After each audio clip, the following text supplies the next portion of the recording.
Sir नमस्कार। हाँ, नमस्ते। हम एक ये सीरीज आजकल सोच रहे हैं चलाने की, जिसमें हम सोच रहे हैं कि आप जो अक्सर हम लोग बात करते हैं, जो हमारे रिट्रीट्स होते हैं, उसमें हम जो बात करते हैं उसमें हम कई टॉपिक्स पे बात करते रहते हैं। तो एक एक टॉपिक्स को पकड़ के थोड़ा सा उसको मिल के उसको देखने की कोशिश कर रहे हैं कि वो उसको थोड़ा और गहराई से देख सके। तो लास्ट टाइम जैसे हमने किया था, तो उसमें हमने देखने की एक जो देखना कैसे होता है उसको हमने बहुत गहराई से देखने की कोशिश की थी। और आज जो टॉपिक हमने मतलब उसका चयन किया है वो ये है कि शब्द और अर्थ।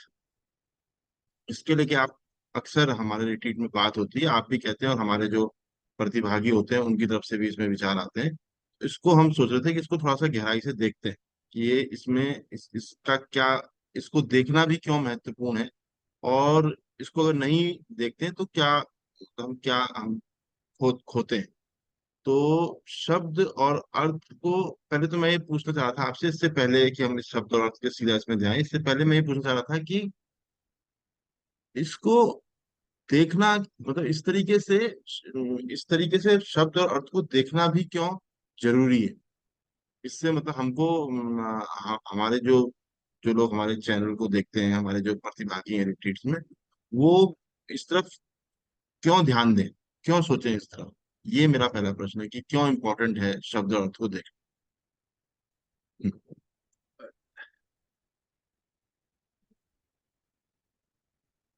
इसको इस तरह से देखते हैं कि जब हम एक सामान्य बात में भी जब हम बात करते हैं, तो या हम कुछ लिखते हैं, तो शब्दों का ही प्रयोग हो रहा है।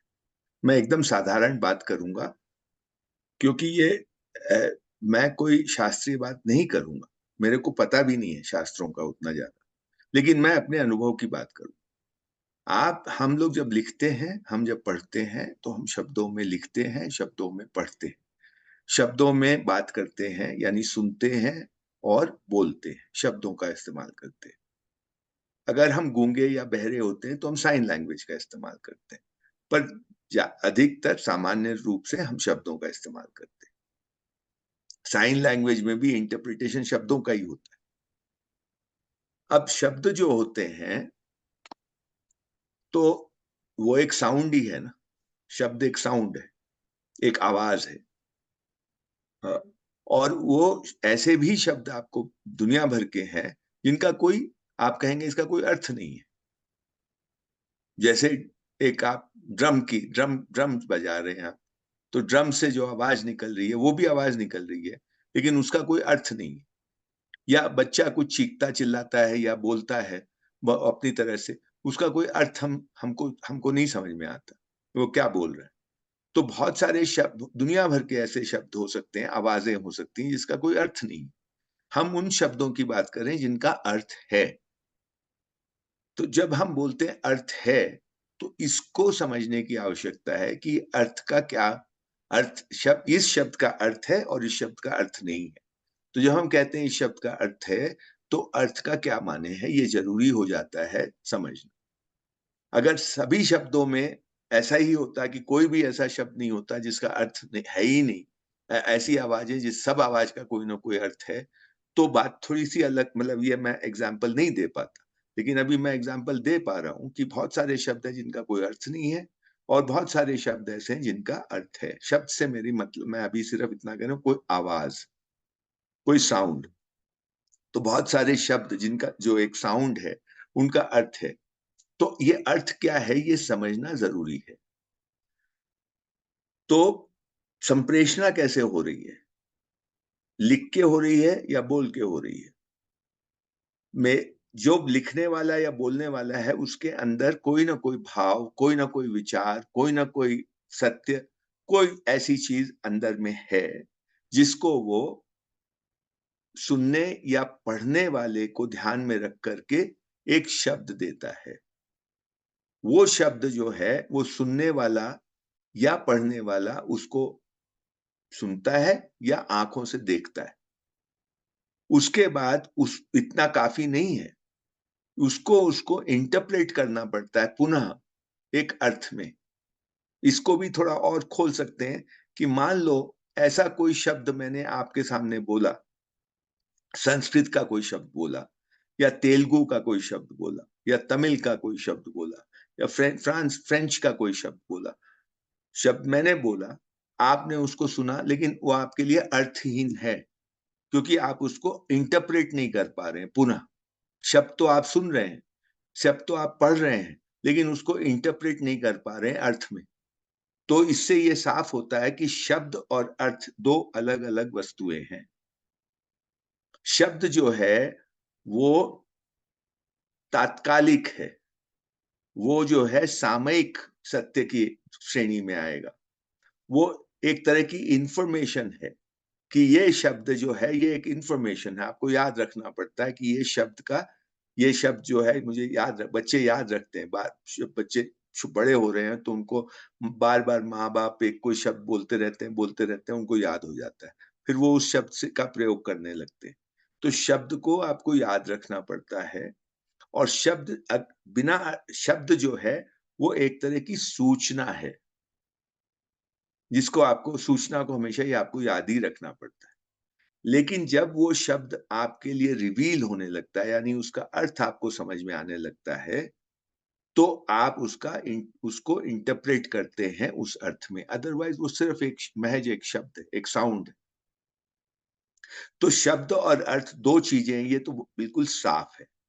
अब प्रश्न ये उठता है, या जो हम व्यवहार में देखते हैं वो ये देखते हैं कि एक आदमी शब्द का प्रयोग कर रहा है, लिख करके या बोल करके, दूसरा आदमी उसको सुन रहा है, पढ़ रहा है और उसको इंटरप्रेट कर रहा है, उसका अर्थ निकाल रहा है। सवाल ये उठता है कि बोलने या लिखने वाला का जो अर्थ, उसका जो अर्थ है, और सुनने और पढ़ने वाला ने जो इंटरप्रेट किया जो अर्थ, ये दोनों अर्थ मैच करते हैं क्या? अगर वो मैच नहीं करते, यानी वो उनमें एक जैसे नहीं होते, जिसकी की अपार संभावना है, तो संप्रेषणा नहीं हो रही है।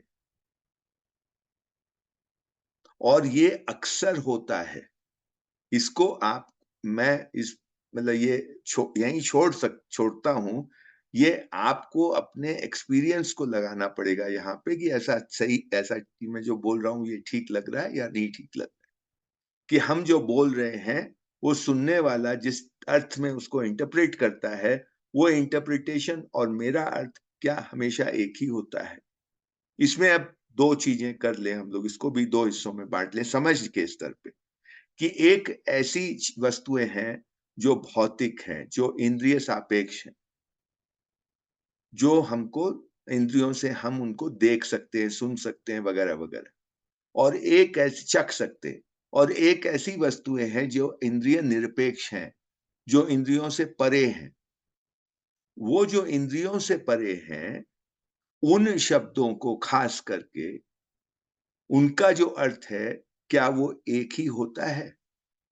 अगर मैं कहूं कि ये ग्लास है, तो ग्लास एक शब्द है, लेकिन ग्लास कोई जो जिसको जिस जिस चीज को ये इंगित कर रहा है, उसको मैं दिखा सकता हूं कि ये ग्लास है। तो इसमें थोड़ा गड़बड़ होने की संभावना कम होती है। सुनने वाला और बोलने वाले के बीच में संवाद में गड़बड़ होने की संभावना जीरो होती है, ऐसा मैं नहीं कह रहा हूं, पर कम होती है। क्योंकि आप उस चीज को देख सकते हैं, नंबर एक, उसको, वो इंद्रिय सापेक्ष है।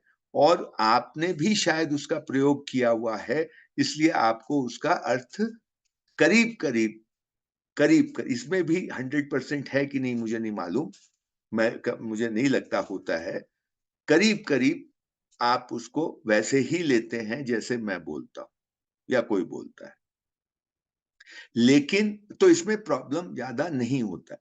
लेकिन वैसे शब्द, उसका एग्जाम्पल पिछली बार भी हम लोगों ने लिया, जैसे इंडिपेंडेंस है, जैसे फ्रीडम है, जैसे स्वतंत्रता है, जैसे राइट्स है, जैसे प्रेम है, जैसे विश्वास है। ये जितने भी शब्द हैं, इन शब्दों को आप दिखा नहीं सकते। इन इसका ये वस्तु वैसी नहीं है जिसको आप दिखा, टैंजिबल नहीं है ये। तो इसका जो अर्थ मेरे अंदर है, जो मैंने प्रयोग किया, जिस भाव से, जिस सेंस से, जिस मेरे एक्सपीरियंस से, क्या वैसा ही दूसरा उसको रिसीव कर रहा है? ये एक प्रश्न है। मुझे लगता है ये नहीं है। तो एक तो ये बात है। अब ये जरूरी है कि नहीं है, ये आप तय करिए कि भाई अगर आप किसी की बात सुन रहे हैं या किसी की चीज पढ़ रहे हैं, तो जैसे लिखने वाले ने लिखा है, जैसे बोलने वाले ने बोला है, क्या मैं उसको वैसे समझू या मैं कुछ अपना अर्थ उसमें से निकाल लूं? निकाल लीजिए, दिक्कत कोई रोकता नहीं है आपको, लेकिन उससे बात तो नहीं बनी ना। ये बात उससे सहमत और असहमत की अभी नहीं हो रही। मैं कोई बात बोल रहा हूं, मैं अपने विचार प्रकट कर रहा हूं, आप उससे सहमत हैं या असहमत है, ये 2 नंबर की बात है। पहली नंबर की तो बात ये है ना कि आप जो मैं बोल रहा हूं वैसे ही आप उसको समझें तो सही। उस समझ, अगर वो समझ सही है, यानी जैसा मैं बोल रहा हूं वैसे ही आप समझ रहे हैं, उसके बाद दूसरे नंबर की बात आती है कि मैं इससे सहमत हूं या मैं इससे असहमत। अभी तो इसमें भी गड़बड़ हो जाती है। हम बिना समझे सहमत हो जाते हैं, बिना समझे असहमत हो जाते हैं, क्योंकि हमारे मन में ये डिस्टिंक्शन ही नहीं है, ये भेद ही नहीं है, ये जो प्रोसेस है उसके प्रति हम सचेत ही नहीं। तो हम ऑल द टाइम हम अग्री कर रहे हैं, डिसएग्री कर रहे हैं, विदाउट एक्चुअली बॉदरिंग कि हमने दूसरे को उस वो जो कहना चाह रहा है उसको समझा क्या। एक तो ये बहुत बड़ी समस्या है और ये शिक्षा में बहुत बड़ी एक चीज है जिसपे शिक्षक को कम से कम ध्यान देना ही चाहिए। विद्यार्थी तो बाद में देगा, पर शिक्षक अगर सचेत होगा तो विद्यार्थी का भी ध्यान इस ओर ले आएगा। तो एक तो ये बात हुई, पर इससे भी बड़ी बात यह है कि जब हम अर्थ की बात करते हैं, तो क्या ये अर्थ हर एक आदमी का अपना अपना होगा? यानी मैंने फ्रीडम शब्द यूज किया, तो फ्रीडम का जो अर्थ है वो क्या हर आदमी का अपना अपना होगा उसका अर्थ, या फ्रीडम का अर्थ एक ही होगा? क्या होना चाहिए? अगर सबका अपना अपना है, तो हम हमारे पांव कहां टिकेंगे? हम कैसे किसी बात पे अग्री करेंगे, डिसएग्री करेंगे? किस बात पे डिसएग्री कर रहे हैं, किस बात पे अग्री कर रहे हैं? क्योंकि जब हमको यही नहीं पता है कि जो तमाम लोग इस शब्द का इस्तेमाल कर रहे हैं, वो जिस जिस जिस बात को संप्रेषित कर रहे हैं इस शब्द से, वो तो बात एक होनी चाहिए सबके मन में। उसके बाद अग्रीमेंट डिसएग्रीमेंट का सवाल आता है। तो अर्थ एक होना चाहिए कि नहीं होना चाहिए, या अर्थ एक है कि नहीं है? जब हम है कह रहे हैं, इजनेस कह रहे हैं, सत्य की बात कर रहे हैं, तो अगर सत्य है, अगर सत्य है ही नहीं, मतलब सत्य नाम की कोई चीज ही नहीं है, सब कुछ अपनी मनमर्जी से ही चलने वाला है, कोई जो कुछ मान ले उससे, तो दुनिया चलेगी कैसे? How will it function? कोई तो कॉमन ग्राउंड होना पड़ेगा ना। हम पानी भी बोले तो पानी से एक ही अर्थ निकलना पड़ेगा ना सबका। अगर सब उसका अलग अलग अर्थ निकालेंगे तो कैसे चलेगा मामला? आप पानी मांगेंगे, कोई उससे कुछ और चीज समझ कर कुछ और देगा। तो एग्रीमेंट तो ऑन अर्थ पे तो एग्रीमेंट होना ही पड़ेगा ना। ये तो एक बुनियादी आवश्यकता है। और वो जो एग्रीमेंट होता है वो क्या हवा में होता है, या वो उसकी कोई बैठक है? यानी वैसा ही है जैसे कि पहाड़ है, नदी है, घास है, पेड़ है, पौधा है, पशु है, पक्षी है, ये है। और ये है माने उन एक पशु को आप ले लीजिए, एक पक्षी को ले लीजिए, तो जब हम कहते हैं कि ये शेर है या बाघ है या हिरण है या खरगोश है, तो उसका एक रूप है, उसके गुण हैं, उसका स्वभाव है, उसका धर्म है, उसका उसका क्या वो खाता है, वो क्या चीज ग्रहण करता है, क्या कौन सा खाना उसको पसंद है, किस हैबिटाट में वो रहता है, कब वो प्रोक्रिएट करता है, उसका व्यवहार कैसा है, वो कब किस किस स्थिति परिस्थिति में कैसे व्यवहार करता है, वो भय करता है, आक्रमण करता है, ये सारी चीजें निश्चित हैं। हर जानवर की, हर पक्षी की, ये हम देख सकते हैं। हर पेड़ की, एक ही तरह के प्रजाति के पेड़ का व्यवहार करीब करीब निश्चित है। उसको अगर पानी ज्यादा चाहिए उस प्रजाति के पेड़ को तो ज्यादा चाहिए, दुनिया में हर कहीं भी लगाएंगे उसको ज्यादा चाहिए। दूसरे प्रजाति के पेड़ को बहुत कम पानी से काम चल जाता है, तो दुनिया में कहीं भी लगाएंगे कम पानी से काम चल जाता है। वो अगर पेड़ एक तरह का फल देता है तो दुनिया में हर जगह वैसा ही फल देगा, और कौन से मौसम में देगा, कब देगा, ये सब करीब करीब निश्चित है। जैसे मौसम निश्चित है कि गर्मी के बाद बारिश होगी हिंदुस्तान में, दुनिया में हर जगह नहीं होती है। तो ये इस तरह की चीजें हैं, इसको हम जब देखना शुरू करते हैं तो हम पाते हैं कि ये निश्चित है, ये हमने नहीं बनाया है, हमारी मर्जी नहीं चलती है, ऐसा ही है।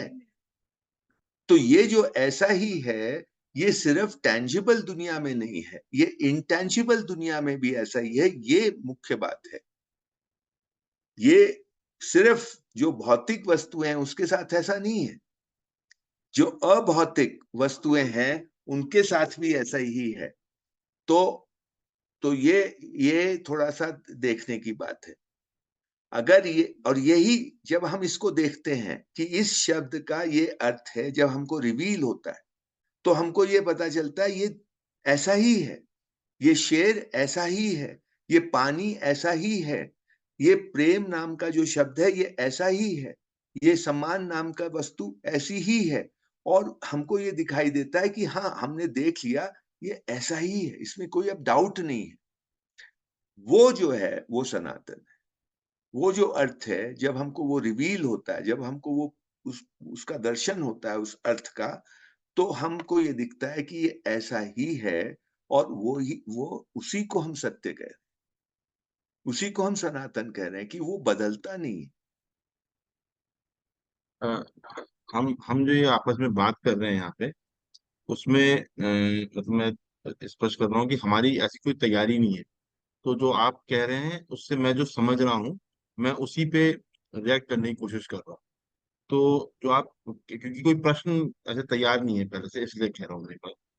तो जैसे आपने एक बात कही कि शुरू में जो आपने एक बात कही कि जब दो आदमी बात कर रहे होते हैं, तो एक आदमी जब कोई बात कहता है तो उसका एक अपना अर्थ होता है ना। वो बात जब दूसरे तक पहुंचती है, और जब वो सुनने वाला जब उसको सुनता है, तो वो उसको इंटरप्रिटेट करता है, और अपना उसका अपना एक अर्थ निकालता है कि इसने ये बात कही, ये इसने बात। स्वतः होने वाली प्रक्रिया है, हाँ ये हाँ, कुछ बिल्कुल करता बिल्कुल है। बिल्कुल, ये मतलब हम थोड़ा देखो इसको, बात हाँ ये है कि थोड़ा समझ के हम लोग वो बात करेंगे ना तो अच्छा होगा। ये ऐसा ही होता है। हाँ, मतलब ये ये सहजता कोई से होता है, इसमें करता कोई। है करके हाँ, नहीं है, ये होता है। ये ऐसे मतलब होता है, राइट। हाँ हाँ, हाँ, मैं खाली ये क्लैरिटी मैकेनिक के लिए बोल रहा हूँ। ये अपने मैकेनिकल आप ही। नहीं है, मतलब हाँ, ये ऐसा ही हो रहा होता है। हाँ हमारी हमारी हमारा डिजाइन ही ऐसा है कि ऐसा ही हो रहा होता है ना। हाँ, ये तो प्रोसेस है, यही प्रक्रिया है। इसमें जब ये बात मैं सुन रहा था तो मेरे को लगा कि, हालांकि बाद में आपने उस बात को स्पष्ट भी किया, लेकिन मेरे को लगा था कि क्या ये उस एक बात की जो बात वहां पे हो रही है, उसके क्या दो अर्थ हैं, एक कहने वाले का अर्थ और एक सुनने वाले का अर्थ। हालांकि बाद में आपने इसी पे ये कहा कि नहीं, अर्थ एक ही होता है, जिसको आपने सत्य नाम भी दिया, सत्य होता है, मतलब उसको नाम दिया सत्य। तो जब वो सुन रहा था तो मेरे को लग रहा था कि क्या दो अर्थ हैं, एक कहने वाले का अर्थ, एक सुनने वाले का अर्थ। और लेकिन जब बाद में बात आई आपकी बातों में कि इंट्रिंसिक ट्रुथ है, एक उसका परम तत्व है, उस एक बात जिस पे बात हो रही है, उस बात हम्म को हम अपने साथ बात कह रहे हैं, उसको आपने वस्तु भी नाम दिया कि वो वस्तु भी कह सकते हैं उसका। तो उसका एक इंट्रिंसिक ट्रुथ है, वो सत्य है। हम्म। तो ये दो बातों को थोड़ा आप मेरे को मतलब हाँ, समझाएं। नॉर्मली जब हम लोग बात कर रहे होते हैं तो न तो बोलने वाला और न सुन, एक ये मैंने दो बातें की। नॉर्मली जब बात होती है तो हम लोग जब बात करते हैं तो ये प्रोसेस की बात कर रहा हूँ, ये मैं कोई ये तुम देखोगे तो तुमको भी दिखेगा। हम कुछ बोलने के लिए मैं शब्द ढूंढता हूं ना। मैं अंग्रेजी में ढूंढूं, अगर मान लो मुझे लगेगा कि अनिल जो है, तुम्हारी बेटियों से बात करूंगा तो अंग्रेजी के शब्द ढूंढूंगा, तुम्हारे साथ बात करूंगा तो हिंदी के शब्द ढूंढूंगा, किसी बंगाली के साथ बात करूंगा तो बंगाली के शब्द ढूंढूंगा। बट वो जो है अंदर में वो तो एक ही है ना, ये शब्द अलग अलग होंगे। ठीक है। अब इसको जब मैं बोल रहा हूं तो जो रिसीवर है, यानी इन इन दिस केस तुम रिसीवर हो, वो रिसीव करने के बाद वो इंटरप्रेट हो रहा है, उसको इंटरप्रेट कर रहा है। अदरवाइज वो शब्द अर्थहीन है वो शब्द, अगर इंटरप्रेट नहीं हो रहा है तो अर्थहीन है ना। अगर मैं कोई ऐसी भाषा यूज करूं जो तुम सुन तो रहे हो परंतु समझ नहीं रहे हो, तो अर्थहीन हो गया तुम्हारे लिए, तुम उसका अर्थ निकाल रहे हो। मेरा एक अर्थ को मैंने एक शब्द दिया, ये दोनों मैच नहीं करेंगे तो संप्रेषणा कैसे होगी? हम मान सकते हैं कि हाँ संप्रेषणा हो रही, हम इस इल्यूजन में रह सकते हैं कि संप्रेषणा हो रही, लेकिन संप्रेषणा हो नहीं रही है। इसीलिए बहुत सारा मिसकम्युनिकेशन होता है बात में। हम बाद में हम बोलते अरे भाई अनिल रुक जाओ, तो पहले समझ तो लो क्या बोल रहा हूं। ऐसा होता है ना कई बार। या हम बोलते हैं कि भाई ये बोला तो ये था, कुछ का कुछ समझ गया। तो ये क्यों होता है कि आप जो बोलना चाह रहे हैं उसका अर्थ जो वो इंटरप्रेट कर रहा है वो बिल्कुल अलग कर रहा है, और वो ये समझ उसको ये पता ही नहीं कि मैं अलग इंटरप्रेट कर, वो तो बाद में पता चलता है बोलने वाले को या सुनने वाले को, अरे यार मैं तो गलत समझ गया, अरे यार तुम ये तो समझा नहीं। ये तो एक नॉर्मल डे टू डे जीवन में ऐसा होता है कि नहीं होता? एक तो मैं ये बात बोल रहा हूं। दूसरी बात, इससे अलग बात बोल रहा हूं वो ये कि जो लोगों को जिज्ञासा है सत्य जानने की, जो लोग थोड़े सीकर टाइप के लोग हैं, उनको और आगे, तो मैं ये कह रहा हूं कि अभी तो फर्स्ट एग्जाम्पल में तो बोलने वाले को भी सत्य का पता नहीं है, सुनने वाले को भी सत्य का पता नहीं है, ना उनकी कोई खोज है, उसमें तो आम संप्रेषणा हो रही है, उसमें ये गड़बड़ होती है। लेकिन मैं ये कह रहा हूं कि हर चीज का अर्थ जो है वो फिक्स्ड है, एब्सोल्यूट है। अब मैं ये बात कह रहा हूं, ये दूसरी बात कह रहा हूं, ये हर चीज का अर्थ एब्सोल्यूट है, भले ही मुझे नहीं मालूम हो। पेड़ का अर्थ एब्सोल्यूट है, भले ही मुझे न मालूम हो।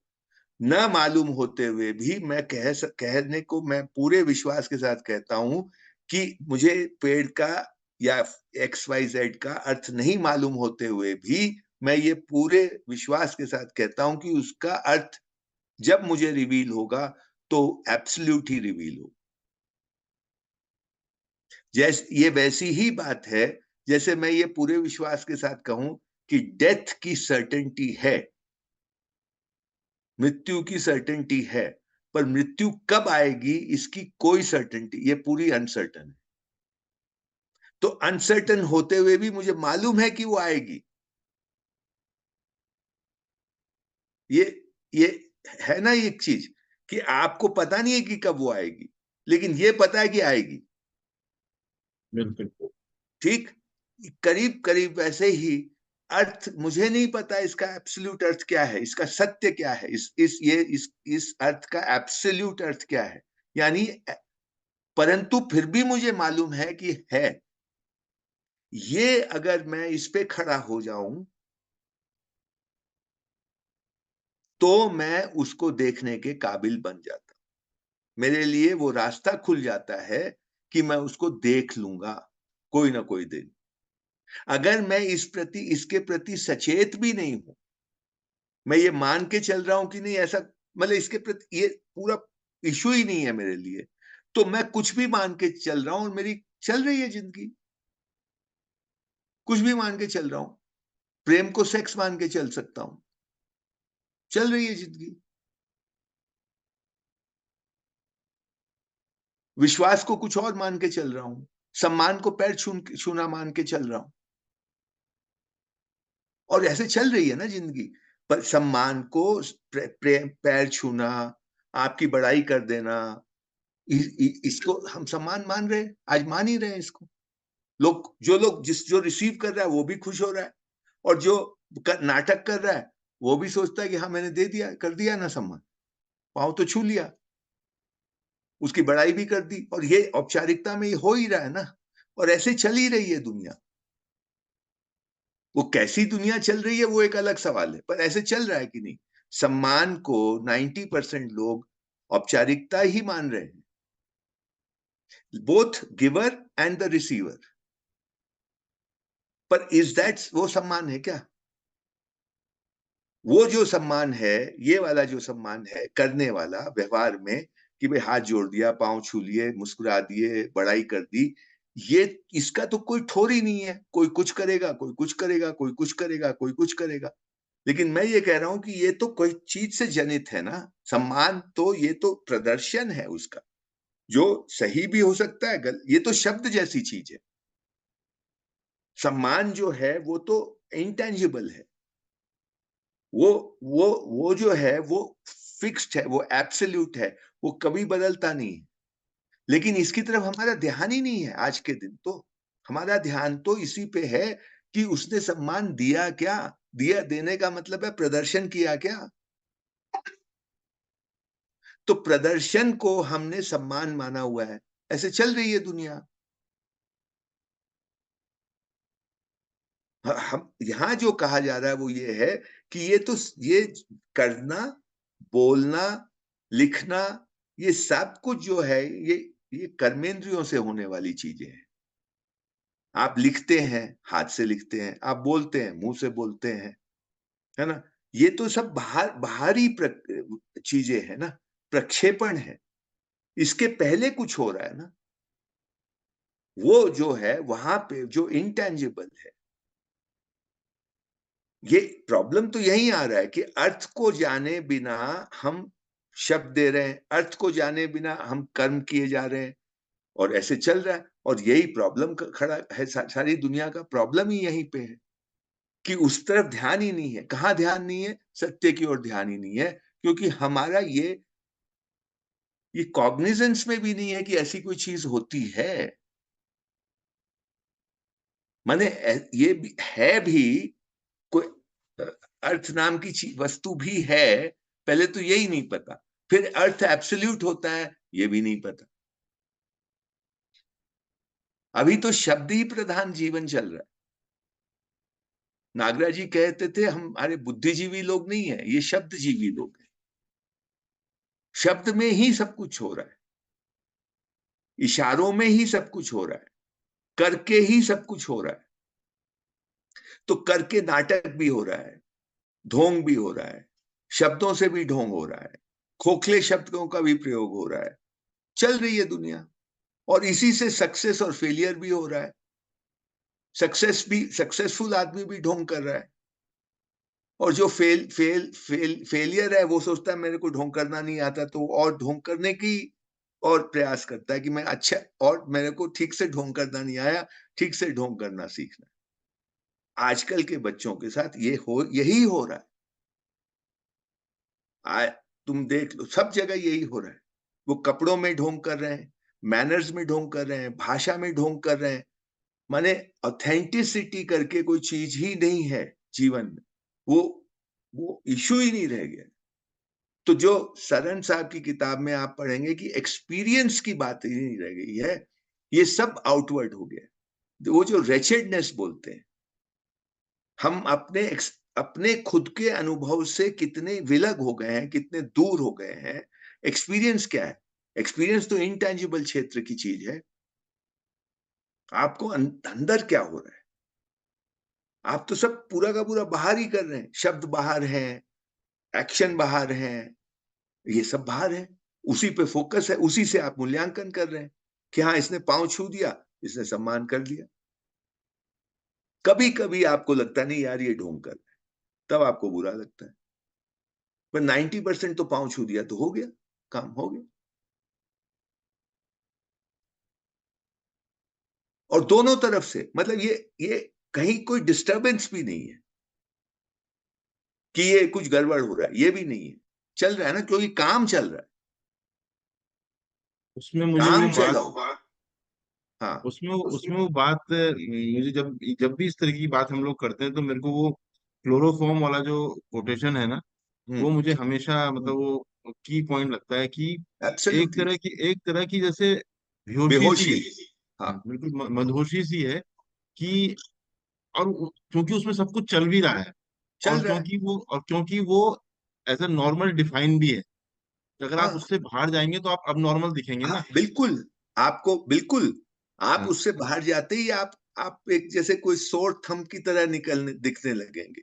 हाँ। मतलब यही तो रोकता है। जैसे अपने साथी लोगों में यही एक बड़ा जो प्रॉब्लम आ जाता है, वो ये है कि जब वो इस तरह के से सोचने लगते हैं तो वो आइसोलेटेड फील करने लगते हैं।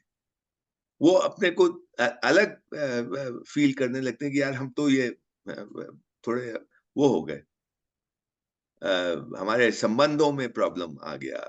और कैसे हो, ये बहुत बड़ा प्रॉब्लम है, क्योंकि पूरी दुनिया वैसे ही चल रही है। होता क्या है कि अब इसमें आपको अपना आत्मविश्वास को इन्वोक करना पड़ता है। शब्द यूज कर रहा, इन्वोक करना पड़ता है। अपने अपनी जो चीज आपको आपने पकड़ ली है, आपको ठीक लग रही है, उसको आपको बार बार याद दिलाना पड़ता है कि हाँ, ये ठीक है ना, ये गलत थोड़ी ना है। तो, तो क्योंकि होता क्या है कि आप बार बार जो दुनिया में चल रहा है उससे आप मूल्यांकन करने लगते हैं, ये एक टेंडेंसी है। तो फिर आपको लगता है कि कहीं आप ही तो गड़बड़ नहीं है, ये तो गड़बड़ नहीं है जो आपने रास्ता चुना है, होने लगता है, क्योंकि वो टेंडेंसी, वो कंडीशनिंग ये है कि बाहर से आप अपना मूल्यांकन करते। अब ये जो मूल्यांकन जो करने की जो प्रैक्टिस है, वो अपने अंदर से करने की हमको वो आदत डालनी पड़ेगी कि हम अपना मूल्यांकन अपने अंदर से करें, अपने विश्वास से करें। वो असल आत्मविश्वास तो वही है। मतलब दुनिया कुछ, वो गांधी जी तो कहते थे कि दुनिया के कुछ भी कहे मेरे को, मतलब मैं I am firm about it. कई बार एक से ज्यादा बार बोला है, और ज्यादातर लोगों का ऐसे ही, क्योंकि ये चल रहा है ना फरेब। मतलब इनऑथेंटिसिटी इज प्रिवेलिंग। ये बच्चे से लेकर, बच्चे की ट्रेनिंग ही वहीं से इनऑथेंटिक होने होने लगी है, और ये पूरे समाज में, पूरे राष्ट्र में, पूरी दुनिया में व्याप्त है। उसी तरह से आपका मार्केट डिजाइंड है, उसी तरह से आपकी स्कूल्स डिजाइंड है, कॉलेजेस डिजाइंड है, शिक्षा डिजाइंड है, उसी तरह से पूरी व्यवस्था डिजाइंड है। ये तो इलेक्शन देख लो, वैसे ही डिजाइंड है। ढोंग करना ही है आपको जीतने के लिए, और जो प्रजा है वो भी चाहती है कि आप ढोंग करें। वो जानते हुए कि ये ढोंग हो रहा है, वो चाहती है कि ऐसा करे। कोई आप सच बोलेंगे तो आपको कोई, आपकी मीटिंग में 2 लोग नहीं आएंगे, ठीक, अगर आप पूरे ऑथेंटिसिटी से बात करेंगे तो। ये चल रहा है ना। तो और इसलिए ये रास्ता मुश्किल तो है।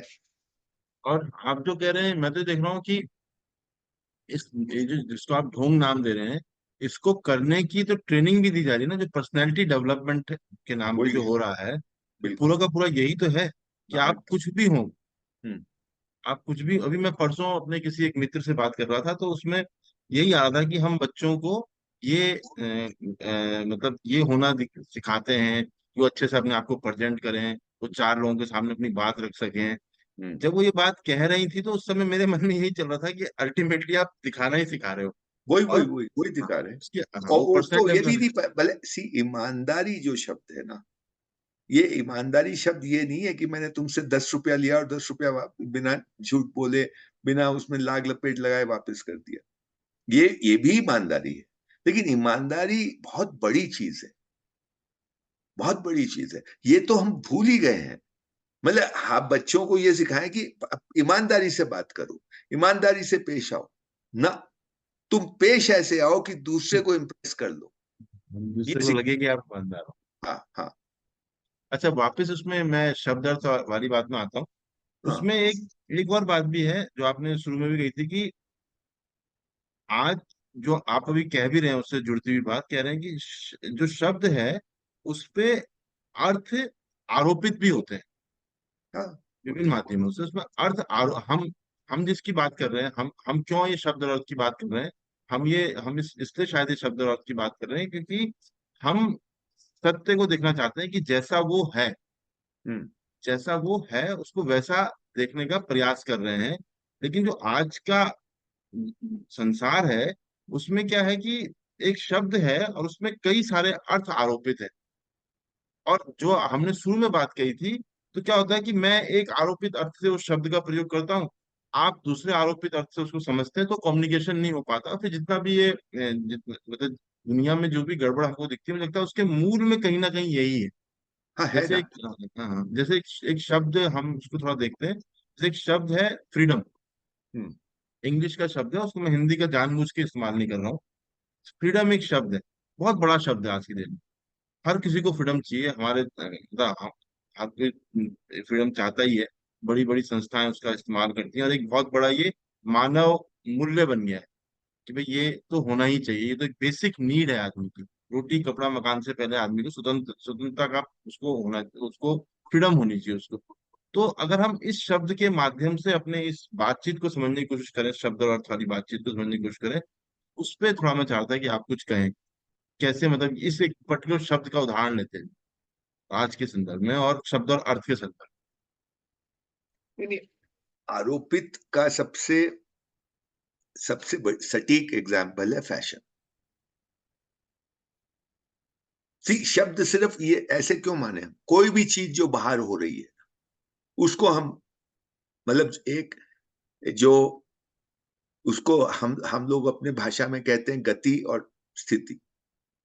तो बाहर जो हो रहा है, चाहे वो शब्द है बाहर हो रहा है, हम बोल रहे हैं या लिख रहे हैं, हम अगर कपड़े पहन रहे हैं तो बाहर हो रहा है।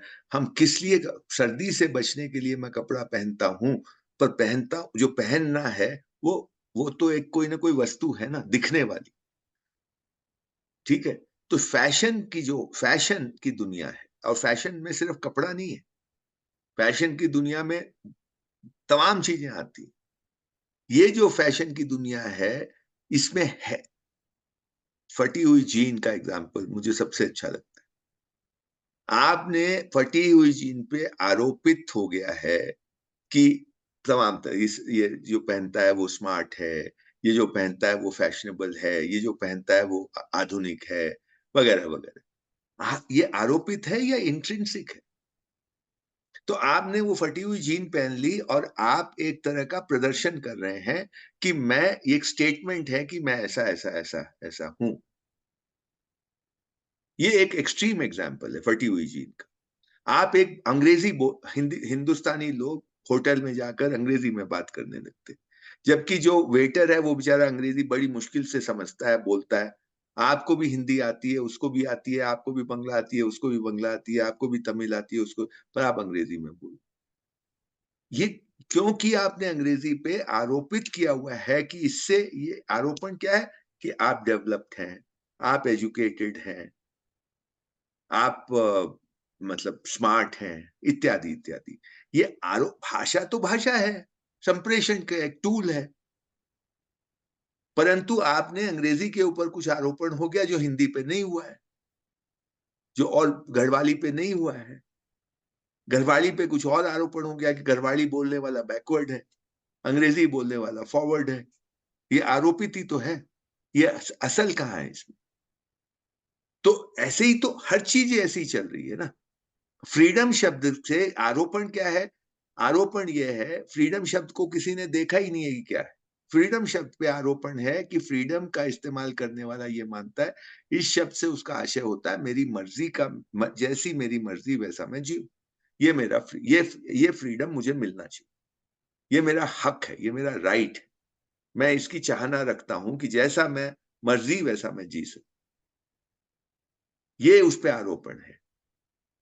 जबकि हम तो फ्रीडम का मतलब मैं अंग्रेजी इतनी जानता नहीं कि उसके रूट में जाऊं कि शब्द का रूट क्या है, लेकिन हम लोग भारतीय भाषा में उसका ट्रांसलेशन करते हैं स्वतंत्रता के रूप में। पर स्वतंत्रता का रूट मैं जानता हूं, वो तो अपनी जो नैसर्गिक व्यवस्था है उसके हिसाब से जीना स्वतंत्रता है।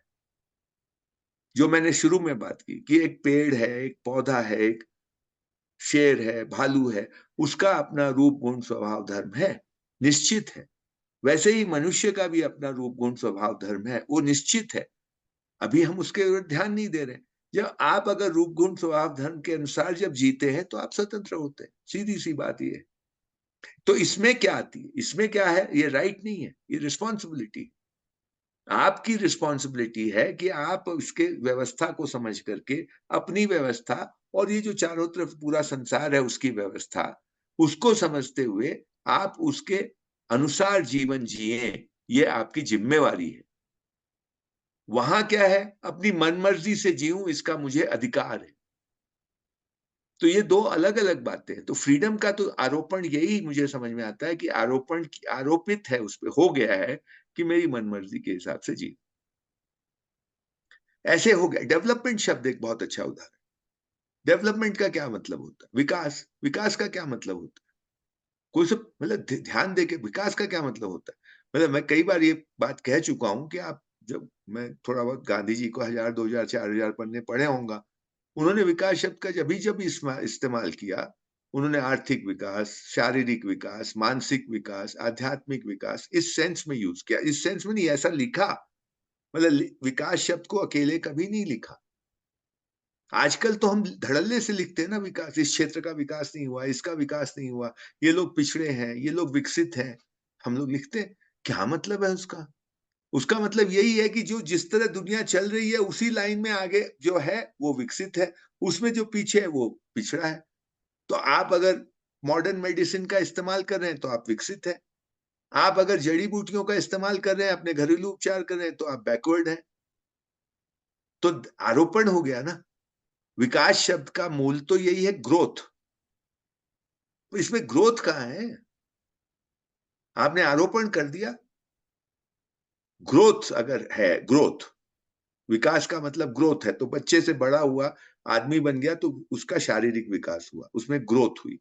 आप कुछ चीज नहीं समझते थे, आपने कुछ चीज और समझ ली, तो आपका मानसिक विकास हुआ, आपका आध्यात्मिक विकास हुआ, इत्यादि इत्यादि। आपका आर्थिक विकास हुआ, आपके पास मकान नहीं था, आपने कमाई की, मकान बना लिया, आपका आर्थिक विकास हुआ। विकास अपने आप में क्या मतलब है? किस चीज का ग्रोथ भाई? क्या ग्रोथ? पर सब लोगों ने मान लिया, आरोपण हो गया उस पे, कि जो अमेरिका और पश्चिम का जिस तरह से उन्होंने अपनी दुनिया बनाई है, उस तरफ जितना जितना आप आगे जाएंगे, आप विकसित होते चले जाएंगे। ये उस पे आरोपण है। अगर उस तरफ से नहीं, उस तरह नहीं जिंदगी जीनी है, आपको कुछ और तरह से जिंदगी जीनी है, तो वो विकास के उसमें बैठेगा नहीं। ये आरोपण है, इसमें सत्यता कुछ भी नहीं है।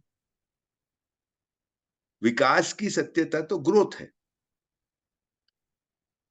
पर आपने वो उस ग्रोथ को हटा दिया और आपने कह दिया नहीं, विकास का मतलब ये है कि वेस्टर्न मॉडल पे आगे बढ़ने का, उस रास्ते पे जाने में जैसे जैसे आप आगे जाएंगे वो विकास।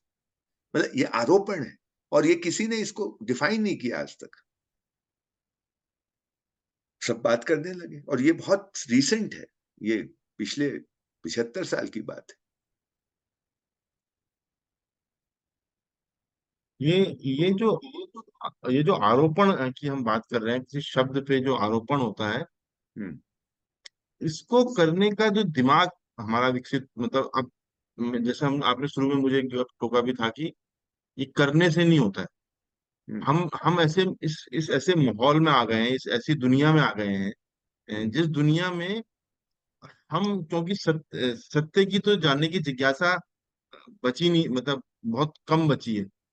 तो क्या होता है, जब आप भारी भार रहते हैं, तो भारी भार रहने से क्या होता है कि ये आरोपण मतलब आसान हो जाता है। मतलब जैसा जिस समय जैसी जरूरत होती है, वैसा आरोपण हो जाता है। जिस हम्म। समय विकास की जिस डेफिनेशन की जरूरत होती है, उस समय वो डेफिनेशन कभी कभी वो ये जो क्या है, कभी कोई मानक आता है उसके अनुसार विकास की डेफिनेशन तय हो जाती है, कभी कोई मानक आता है उसके अनुसार डिफाइन, ऐसी सुनता के साथ भी होता है और शब्दों के साथ भी होता है, जस्टिस के साथ, राइट के संग। तो क्योंकि हम अंदर तो देख नहीं रहे, भारी भार देख रहे हैं, और भारी भार देखने में जो सूचना के जो भी स्रोत हैं, जो भी जिनको कहते हैं थिंक टैंक हैं, सो कॉल दुनिया के, उन थिंक टैंक में जो भी सूचना हमको परोसी जाती है, वही वही आरोपण हम मान लेते हैं। उस आरोपण में कुछ 15 20 25 50 साल जीते हैं, फिर बाद में पता चलता है कि नहीं, ये आरोपण तो ठीक नहीं था, इसको इस तरीके से देखना चाहिए। तो आपको लगता है कि ऐसा, मतलब ये एक इस तरीके का भी है, क्योंकि जो थिंक टैंक भी हैं, जो सो कॉल थिंक टैंक भी हैं दुनिया के, वो भी बाहरी बाहर सोच पाते हैं, वो उस तरीके से नहीं सोच दुनिया पा। ही वैसी बनी, दुनिया ही हाँ, वैसी बनी है, दुनिया लेकिन ही ये ऐसी बनी। काम अपने को इसका तो अपने पूरा रामायण की, रामायण लिख सकते हैं, इस बात पे रोना रोएंगे तो बहुत सारा रोना रो सकते हैं, कैसे ये वो। लेकिन इसका काट कहाँ है? इसका काट है एजुकेशन में, शिक्षा में ही इसका काट है। कोई इंडिविजुअल माता पिता बच्चे के साथ ये काम कर सकते हैं, है ना, जब ये बातें बार बार करते रहें कि भाई ये जो इसका रियल अर्थ क्या है, इसकी रियलिटी क्या है, इसकी वास्तविकता क्या है, और इसको आज के दिन कैसा माना जा रहा है। ये जो माना जा रहा है इसके अंदर कुछ सत्य है, कुछ सत्य है, ठोस कुछ है, या ये खाली हवा में बात है? ये फर्टीजियन हो या डेवलपमेंट हो, हाँ, या अंग्रेजी के ऊपर जो ये आरोपित हो गया है कि ये बहुत बोलने वाले ऐसे होते हैं वैसे होते हैं, टाइप ऑफ थिंग, कि ये उसका सूचक हो गया है, कि ये स्मार्ट होने का सूचक हो गया है, पढ़े लिखे होने का सूचक हो गया है। इसकी पोल खोल सकता है कोई इंडिविजुअल, अगर पेरेंट्स अगर अवेयर हो तो अपने बच्चे के साथ ये काम करा जा सकता है। लेकिन ये काम असल में स्कूल का काम है, कॉलेज का काम है, शिक्षा का काम है। यहाँ पे ये बेसिक बात होनी चाहिए, सत्य पे बात होनी चाहिए। What is truth, what is meaning, when, अगर शब्द है और अर्थ है तो मीनिंग क्या है, मीनिंग क्या फ्लोटिंग है या मीनिंग एब्सोल्यूट है, इस पे चर्चा होनी चाहिए, इस पे ध्यान आकर्षण होना चाहिए। इस पे ये बात पहले तो यहीं पे बात होनी चाहिए कि शब्द और अर्थ दो अलग अलग वस्तुएं हैं, दो अलग अलग वास्तविकताएं हैं, जुड़ी हुई हैं, बट दे आर डिफरेंट। और ये कोई ऑपोजिट नहीं है। मतलब ये कई चीजें, बेसिक बातें हमारी एजुकेशन में आनी चाहिए। जैसे आज का दिमाग आइदर और वाला दिमाग है, ऑपोजिट वाला दिमाग है, या तो ये या तो वो, या तो शब्द या तो अर्थ। ऐसा नहीं होता भाई। शब्द और अर्थ दोनों की आवश्यकता है, दोनों की नेसेसिटी है, लेकिन दोनों की कैटेगरी अलग अलग है, दोनों अलग अलग वस्तुएं हैं, और दोनों का संबंध है। उस संबंध को समझना, और उस संबंध में प्रायोरिटी किसकी है इसको समझ। प्रायोरिटी एब्सोल्यूट की है, रिलेटिव की प्रायोरिटी नहीं है। प्रायोरिटी ऑब्जेक्टिव की है। जो इंस्ट्रूमेंट है, जो मेथड है, जो मीडियम है, उसकी प्रायोरिटी नहीं। इन दोनों में प्रायोरिटी किसकी है? लक्ष्य की प्रायोरिटी है, ऑब्जेक्टिव की प्रायोरिटी है, वास्तविकता की प्रायोरिटी। कैसे की प्रायोरिटी नहीं है, क्या की प्रायोरिटी है। कैसे भी इंपॉर्टेंट है, लेकिन कैसा क्या के बाद आएगा, कैसे करना है, वो क्या स्पष्ट हो तो कैसे करना उसके बाद आएगा। हम अभी इस दुनिया में हैं जहां हमने कैसे को बहुत महिमा मंडित किया हुआ है। कैसे पे ही बात होती है, क्या पे बात ही नहीं होती। क्या मतलब अर्थ, क्या मतलब सत्य। हम तो करने में लगे हुए हैं। अब इससे ये आइदर और में मत सोचना कि मैं ये करना को मैं गलत बोल रहा हूं, ऐसा नहीं बोल रहा हूं। पर आपका बुनियाद तो ठीक होनी चाहिए ना, बुनियाद तो सही होनी चाहिए, उसके बाद कैसे की बात करूं। अब जैसे डेवलपमेंट बहुत सारा हो रहा है, अब इसमें हम बहुत सारा इसमें क्रिटिसिज्म भी होता है कि साहब ऐसा डेवलपमेंट हो रहा है, पेड़ कट रहे हैं, और ये नदियों के साथ ऐसा हो रहा है, और पहाड़ों के साथ ऐसा हो रहा है। ऑफ कोर्स कर सकते हो, पर आ, आदमी अपनी बात कब करेगा? कौन है जो ये चाहता है? क्या सरकार कर रही है बिना लोगों की चाहना के? कोई सरकार कोई भी काम बिना लोगों की कहीं ना कहीं उसकी स्वीकृति के वो काम कर सकती है क्या? अगर गहराई में जाओ तो लोग ये चाहते हैं। क्यों लोग ये चाहते हैं? क्योंकि उनको न अपनी समझ है, न अपने मूल स्वभाव की समझ है, न धर्म की समझ है, न अपने अपनी इंट्रिंसिकनेस की समझ है, और न ये जो अस्तित्व में जो जिसको हम प्रकृति कहते हैं उसकी समझ है। बहुत ही मतलब जीवन दूसरी तरह भी जिया जा सकता है, सुखमय जीवन। इसकी कल्पना भी आज के मानव में है ही नहीं कि एक सुखी जीवन बिना इस तथाकथित विकास के रास्ते को चुने हुए भी जिया जा सकता है। इसकी कल्पना भी नहीं है हम लोगों में अब। और ये भी मैं कह सकता हूँ कि अगर कोई चाहे कि मैं ये हिंदुस्तान को दूसरे रास्ते पे ले जाऊं और दुनिया दूसरे रास्ते पे जाए, ये भी नहीं पॉसिबल है आज के दिन। ये भी नहीं पॉसिबल है। लेकिन कम से कम हम वास्तविकता तो देखें। कौन दिखाएगा ये वास्तविकता? ये सरकार नहीं दिखाएगी। ये तो हमको या तो इंडिविजुअल रूप पे करना पड़ेगा, अपने परिवारों में, अपने दोस्तों में, अपने मित्रों में, जो सुनने को तैयार हो, या हमारी शिक्षा में आ जाए तो कोई बात ही नहीं है। पर शिक्षा भी हमने तो सरकार के हाथ में दे दी ना।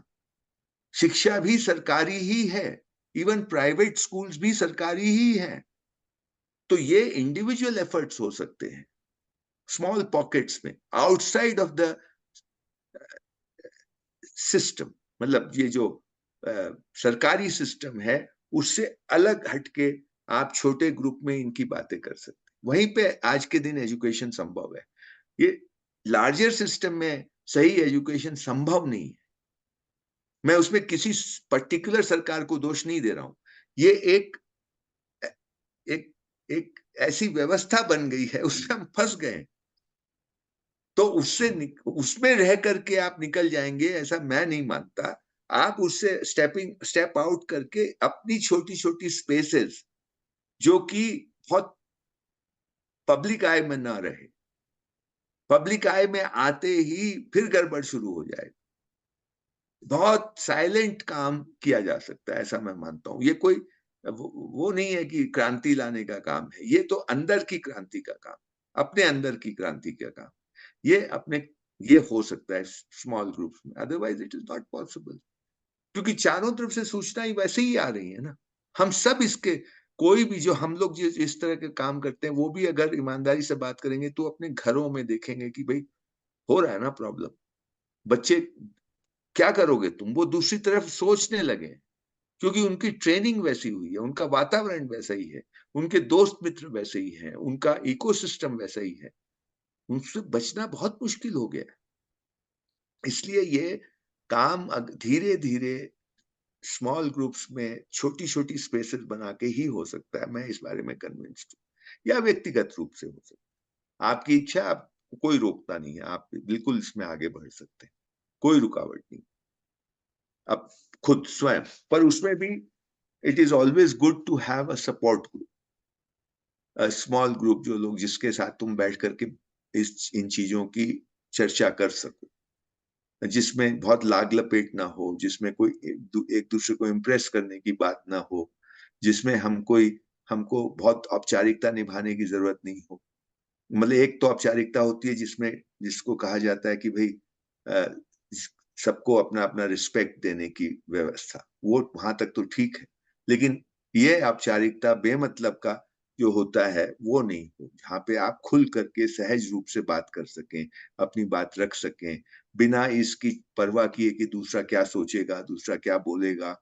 आप खुल करके अपनी बात रख सकें, ऐसी कुछ स्पेसेस में इस तरह का काम हो सकता तो आप ये कह रहे हैं कि ऐसी स्पेसेस में क्योंकि हम तो इसको बहुत बड़े लेवल पर उनमें छोटा मोटा एक्सपीरियंस कर भी रहे हैं, लेकिन आपका मतलब ऐसे एक्सपीरियंस रहे हैं इस तरीके की बातचीत में या इस तरीके के रिट्रीट में कि जब मैं, क्योंकि मेरा प्रश्न कुछ और था, मैं उसको कुछ और तरीके से बोल रहा हूँ कि जो सत्य जब दिखता है किसी एक बात पे, तो दैट इज इट वाला जो एक आता है ना कि हाँ ये है, जो आप कहते हैं कि जब वो है दिखेगा तो वो सबको वैसा ही दिखेगा, है। है ना। तो वो वाला पॉइंट पे ना, क्योंकि उस ये भी एक इम्पोर्टेंट बात है कि सत्य, जो शुरू में आपने कहा था कि अर्थ मतलब एक ही होता है, जब पानी कहते हो तो आपको भी पानी वही समझ में आता है, मुझे भी पानी वही समझ में आता है आना ना। चाहिए। हाँ। आता है कि नहीं मैं नहीं कहता हूँ, आता हूँ, कुछ कुछ आता है कि नहीं, मुझे थोड़ी बहुत समझ में आती है कि जैसे पानी से प्यास बुझती है, ये मेरा अनुभव है। और मैं जानता हूँ कि सबका अनुभव है। पानी जो है वो सफाई होती है पानी से, ये मेरा अनुभव है। दुनिया में सबका अनुभव होगा, ऐसा मैं मानता हूँ, है ना। पानी से आग बुझ जाती है, ये मेरा अनुभव है। दुनिया में और लोगों का भी अनुभव होगा। लेकिन हमने सारे एस्पेक्ट पानी के देख लिए, ये नहीं मुझे पता है। पर हाँ, ये जो 3 4 चीजें 5 चीजें मैं तुमको बता रहा हूँ पानी के बारे में, इसमें मुझे कोई डाउट नहीं है कि नहीं साहब, वो तो उनको नहीं पता है, उस बच्चे को पता नहीं कि पानी से सफाई भी होती है, तो भी तो मैं डाउट हो जाने लगे मुझे, ऐसा नहीं है। आई एम वेरी फर्म ये अबाउट इट। जो ये पानी एक भौतिक चीज है, उसमें उसमें ये देखना और उसमें ये सहमति तक पहुंचना थोड़ा मुझे सरल लगता है। लेकिन मान लीजिए जैसे हमने पिछली बार भी काफी बात की थी सम्मान की, जो ये अगोचर वाली चीजें हैं, जो जो इंद्रियों से ऐसे या छू के नहीं, उसमें क्या हम ऐसी किसी स्थिति में पहुंच सकते हैं, मतलब उसके सारे एस्पेक्ट को ऑब्वियसली हम नहीं देखेंगे, लेकिन उसके कुछ ऐसे एस्पेक्ट को देख सकते हैं कि हाँ यार, ये सम्मान है या ये प्रेम है, हाँ, बिल्कुल। ऐसा क्यों नहीं ऐसा पहुंच सकते, उस पर ध्यान देंगे तो पहुंच जाएंगे। जैसे अभी थोड़ी देर पहले ही स्वतंत्रता की बात की, कि पहले इस पे आना पड़ेगा, इस पे हम देखना चाहें तो ये दिखता है कि अस्तित्व में व्यवस्था है, हम्म। हर वस्तु की व्यवस्था है, यानी उसका एक अपना आचरण है निश्चित। मिट्टी का अपना एक आचरण है निश्चित, ये देखना चाहेंगे तो दिख जाएगा हमको। हमको कॉलेज जाने की जरूरत नहीं है उसके लिए। हम ध्यान देंगे तो दिख जाएगा। हम ध्यान देंगे पेड़ का, एक बीज का, पेड़ का, पौधे का, पशु पक्षी का एक निश्चित आचरण है, ये दिख जाएगा। तो जो जहां से शुरू कर सके वहां से शुरू करें ना। देखो पेड़ तो तुमको दिखता है, लेकिन पेड़ के गुण तुमको वो इंटेंजिबल में आते हैं ना भाई मेरे। तो इतना इंटेंजिबल इंटेंजिबल को भी इतना, इतनी शार्प बाउंड्री मत करो। जो पेड़ का स्वभाव है, पेड़ का गुण है, वो तो तुमको समझना ही पड़ेगा ना। वो दिखता आंख से थोड़ी ना दिखेगा। और जब वो दिखेगा तो तुम बोलोगे कि हाँ ये नीम के पेड़ का यही स्वभाव है। तो मैं ये कह रहा हूं, ये देखते देखते आपको इस बात पे विश्वास आता आता जाता है कि अस्तित्व में व्यवस्था है, हर एक की व्यवस्था है, हर एक यूनिट की, हर एक इकाई की व्यवस्था है, और उससे बड़ी इकाई की भी व्यवस्था है। कहने का मतलब है पेड़ की अपनी व्यवस्था है, और पेड़ का संबंध मिट्टी से है, हवा से है, पानी से है। ये इनका इनकी अपनी व्यवस्था है। वो पानी का इसके साथ क्या रिश्ता है, उसकी अपनी व्यवस्था है कि पानी दोगे तो रूट से पानी लेगा, और रूट से पानी लेके ऊपर एकदम 200-300 फुट तक जो पत्ती है वहां तक पहुंचा देगा। ये अपने आप होता है, ये व्यवस्था है। ये हमको, हम नहीं कर रहे हैं, हम तो पानी दे रहे हैं सिर्फ, वो भी नहीं दे रहे कई बार। पर वो अपने आप पेड़ जो है वो पानी खोज करके उस पानी को, जड़ उसकी जड़ खोजती है, पहचानता है पेड़। पेड़ में ये काबिलियत है कि वो पानी को पहचानता है, और जहां उसको पानी दिखाई देता है, यानी पहचान की दृष्टि से दिखाई देता है, वो वहां पे अपनी जड़ों को ले जा करके वहां से पानी एक्सट्रैक्ट करता है और ऊपर तक पहुंचा देता है। ये व्यवस्था है। ये हमको देखेंगे तो दिखती है। आपको पेड़ खोदने की जरूरत नहीं है, दिख जाएगी आपको व्यवस्था। चांद, सितारे, सूरज की व्यवस्था है। वो अपनी व्यवस्था से 365 दिन घूम रहे हैं। कभी पृथ्वी के पास आते हैं, कभी दूर जाते हैं, कि किस ऑर्बिट में घूमते हैं, वगैरह वगैरह। वो व्यवस्था निश्चित व्यवस्था है। तो कहने का मतलब यह है, जब हम व्यवस्थाओं को देखने लगते हैं तो हम देखते हैं कि हर एक चीज की व्यवस्था है। मेरे लिवर की व्यवस्था है, और वो लिवर का मेरे पूरे शरीर के साथ, जो पूरी ये शरीर है जिसमें लिवर एक इकाई है, किडनी भी है, लिवर भी है, हार्ट भी है, लंग्स भी है, ये सब अपने अपने में एक इकाई है। हर एक इकाई की अपनी व्यवस्था है। लेकिन ये पूरे शरीर में इन सब की भी, शरीर की भी अपनी एक व्यवस्था है। वो जो छोटी इकाई है इस बड़ी इकाई में वो अपना योगदान कर रही है, वो व्यवस्था के हिसाब से ही चल रही है। मैं लिवर अपने हिसाब से चलूंगी, किडनी अपने हिसाब से चलूंगा, ऐसा नहीं है। देयर इज अ अलाइनमेंट है उनके बहुत बीच में, सुंदर, बहुत सुंदर। हार्मनी है। तो लिवर की व्यवस्था है, किडनी की व्यवस्था है, लिवर की व्यवस्था है, इसीलिए लिवर को इस शरीर से निकाल के दूसरे शरीर में ट्रांसप्लांट भी कर देते हैं। हार्ट की व्यवस्था है, हार्ट को मेरे शरीर से निकाल के तुम्हारे शरीर में ट्रांसप्लांट कर देते हैं, हो है ना ये बात। लेकिन जब तक मेरे शरीर में है तो वो पूरे शरीर के साथ उसका अलाइनमेंट है। यानी शरीर की अपनी व्यवस्था है, उसके अंदर जो हार्ट है उसकी भी अपनी व्यवस्था है, और ये बड़ी इकाई में उस छोटी व्यवस्था उसमें भागीदारी कर रही है। ये हमको दिखना चाहिए ना। कैसे दिखेगा? पढ़ाई नहीं करनी है, खाली ध्यान देना है, आपको दिखेगा कि हाँ ऐसा है। और जब जब इसमें मिसअलाइनमेंट होता है तब तब मैं बीमार पड़ता हूं। इतनी सी तो बात है। जो आप और इससे हम, पहले एक एक मुझे इसमें एक बात लग रही है, आपने कहा कि पेड़ पानी को पहचानता है, ये एक व्यवस्था है ना। और हाँ वो पानी को लेके अपनी लास्ट पत्ती तक भी पहुंचा देता है। उसके बाद हाँ आपने शरीर का उदाहरण दिया, मुझे लगता है कि मैं ऐसा देख रहा था उस समय अपने अंदर कि मेरे अंदर भी शायद ये व्यवस्था है कि मैं प्रेम को पहचान सकता हूँ, मैं सम्मान को पहचान सकता हूँ, है ना। बिल्कुल। मतलब हाँ वैसी ही व्यवस्था है।